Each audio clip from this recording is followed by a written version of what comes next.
Hi, welcome to a new video dedicated to the new revision of the UPair quadcopter. Now the new name is UPair 1 and the former was UPair Chase, and well, the original company have been bought by the new one called G10 Drone. Okay, so they changed the packaging, some stuff, and we will see what are the novelties if they fix some problem from their former edition. Let's open the box.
Okay, so versus the firmware edition, the UPair Chase here, the later was coming with this transportation bag, but inside you will be able to find more or less exactly the same ingredients. Let's open the former one. So first drawback with the new revision, no more transportation bag. Okay, so the former transmitter, more or less the same. Okay.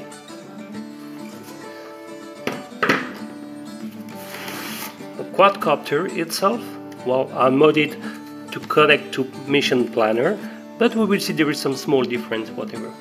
I will start behind, and I will say the battery is the same. Okay, so now let's focus on the main difference visible.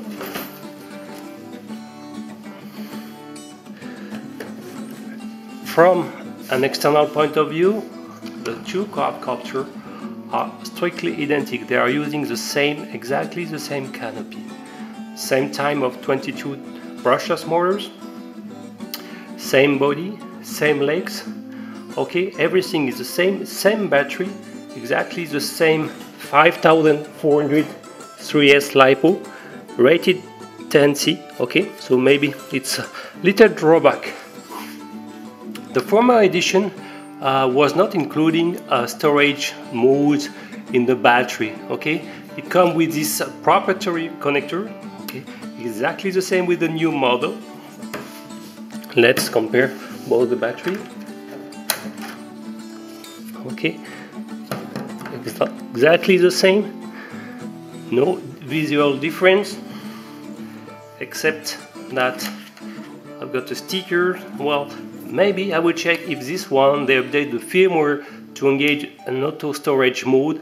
For example, when you don't use your quadcopter after a few days, it will automatically discharge up to 50% of its capacity to save the battery versus time.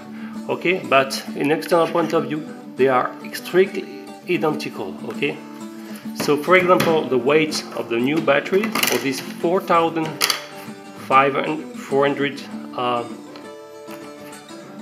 3S battery is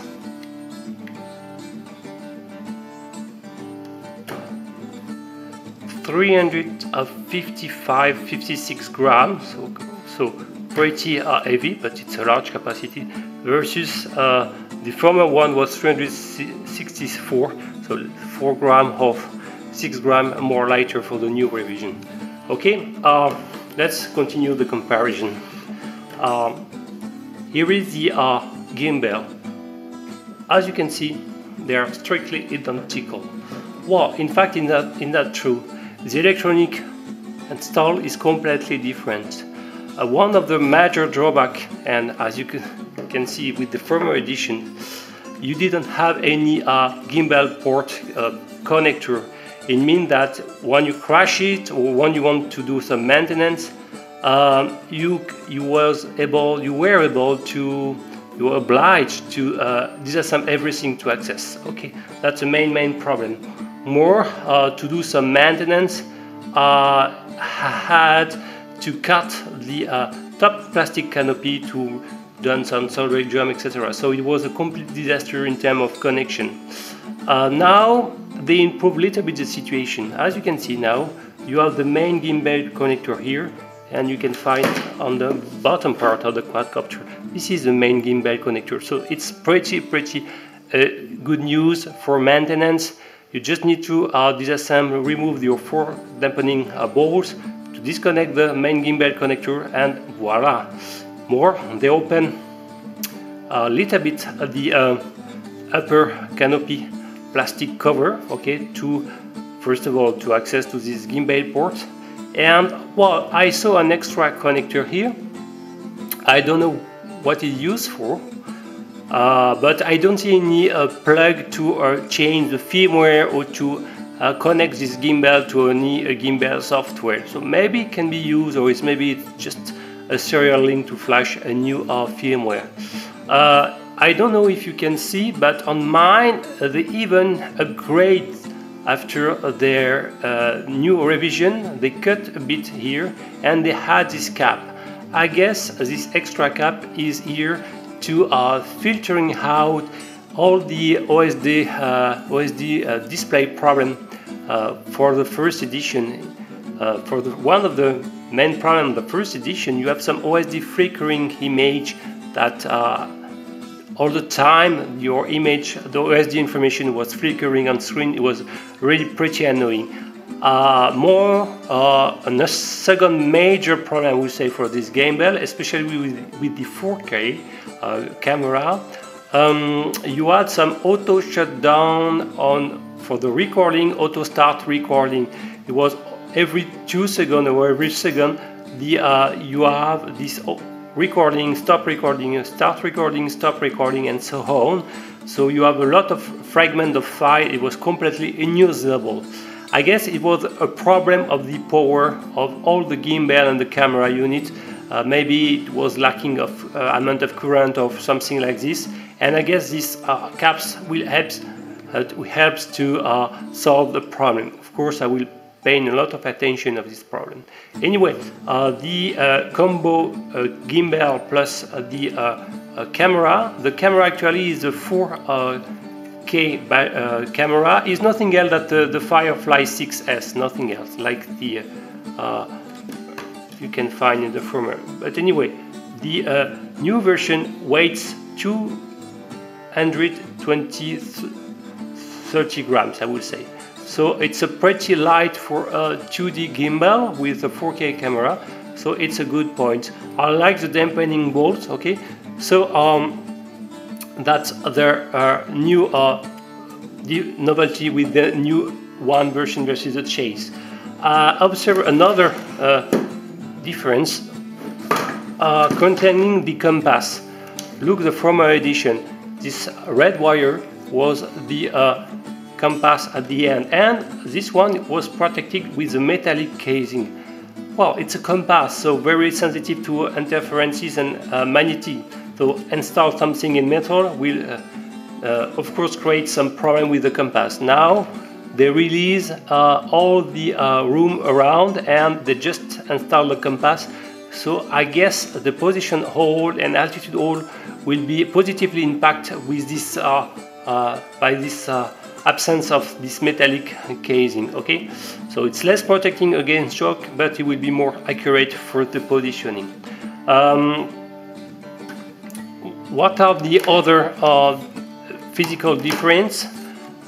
They changed the power distribution board. Here, no reference. Okay, it's a basic one. Now, if you look internally, to the new one, you can read now UPair version V001. Okay, so it's UPair 2 is written here. So the PDB is now coming into blue versus black for the former one. So I will of course disassemble everything, and you can guess here this is the, if I'm not wrong, this is the 5.8 GHz linear antenna. So passing through the video transmitter here is the same. I will see if they install a micro FL connector, but the 5.8 GHz antenna passing through and installed to the front rear right legs. In opposition, the 2.4 GHz antenna is installed on the front front left part of the legs. Anyway, so it was the only main visual external difference. Of course, since they changed the PDB, maybe they changed a little bit also the flying contouring board. The former one was based on the classic APM flying contouring board, so mission planner compatible, but it's still a 8-byte old generation flying contouring board, and you know that such kind of APM board suffer of problems of accuracy, and more the main core unit sometimes is overloaded in terms of CPU computation and can expect some problem to deliver some accurate positioning. We will see if it's still the same mission planner based, but if it's still the main things we can notice, there is no visible USB plug or something to connect to any PC software. So for example, all quadcopter equipped of any GPS like this one on top need time to time, each time you change your location, to calibrate your compass. So actually out of the box you cannot. So first of all, they didn't learn the lesson from the first chase, okay, and they're still continuing to not delivering the possibility to connect this quadcopter to a software, at least to perform some compass calibration, or at least they didn't give the instruction on the radio to activate this procedure. So no mention in the instruction manual. Okay, so it's a big drawback in my point of view. They didn't understand that. Okay, so now I will power the system to see if they change a little bit the FPV part. So actually it was assumed to offer a 200 or 400 milliwatts video transmitter. Thanks to this button you can cycle between the different video frequency. Okay, it was working, if I'm not wrong, more in band A. Okay, I will check that. And well, on this FPV ring you have also an OSD information module based on the minimum OSD module. So we will see if they change something, add some new element, visual element versus the former edition. Okay, let's power the system.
Okay, so I boot up the system and install outside the quadcopter just to show you the quality. So first, good news, all the OSD flickering, just the OSD, the white part, there is no more flickering problems. First good news. So I'm receiving well the satellites. It fixed approximately in 1 minute, so that's pretty good. And of course, if you do the EMI tape mode, you will improve the stability and the delay to fix your satellites. So you have the flight mode appear here. Okay, so altitude hold. This is a GPS hold and the headless mode. Okay, so this is a 3 flight mode you can find, and this button is the return to home. Okay, this one, the left one. So, and when you engage bottom, you return to home. You have your current altitude. I'm a little bit living in altitude, so 116 meters. Okay, and the horizontal line and the gimbal port is working. As you can see, I can work on the gimbal values. So first of all, there is no horizontal bias like mine, and you have the battery voltage and different ways the information. So it seems to work well. So I will press the recording button, and you have the big red one, and no more stopping in the middle with the auto stopping, recording, auto starting. So it seems also that this problem is solved, so you have to be confirmed in flight. But another good news, well, the video display is of course pretty good with the Firefly 6S. You can change the actual settings, and the actual firmware is a 2.5. I know there is a 2.6 available on the Firefly website, so maybe you can install it.